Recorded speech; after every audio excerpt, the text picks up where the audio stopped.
জাতীয় কবি কাজী নজরুল ইসলাম এর জন্মবার্ষিকী উপলক্ষে পিরোজপুর জেলা প্রশাসন কর্তৃক আয়োজিত আলোচনা সভায় বক্তব্য রাখেন পিরোজপুর জেলা বিএনপির আহ্বায়ক অধ্যক্ষ আলমগীর হোসেন। আমি যেহেতু রাজনীতি করি, নজরুলের রাজনীতি এবং নজরুল আপনারা অনেকেই জানেন, কাজী নজরুল ইসলাম ভোটে দাঁড়িয়েছে। শুধু মেধা সাহস থেকে রাজনীতি করা যায় না, বর্তমান প্রেক্ষাপটকে নিয়ে এসে আমি সেই কথা বলতে চাই।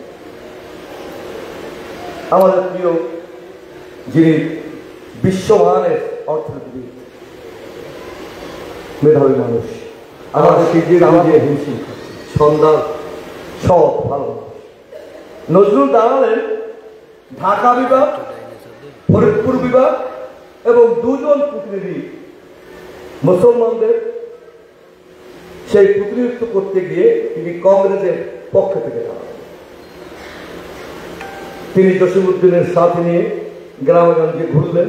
৩০০ টাকা তৎকালীন সময় তাকে দল থেকে দেওয়া হয়।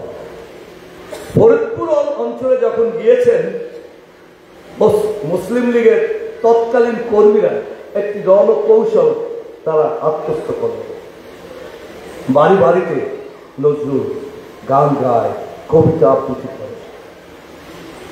৩০-৪০ জনের একটি দল এক একটি ছোট্ট ছোট্ট বৈঠকে গিয়ে উপস্থিত হয়ে বারবার বলে, কবি ভাই, কবিগুরু আবার একটা গান গান। কিন্তু প্রাথমিক অবস্থায় সারা বাংলাদেশে, বিশেষ করে ঢাকা বিভাগ এবং ফরিদপুর অঞ্চলে নজরুল ইসলামকে দেখার জন্য ধরে নিলাম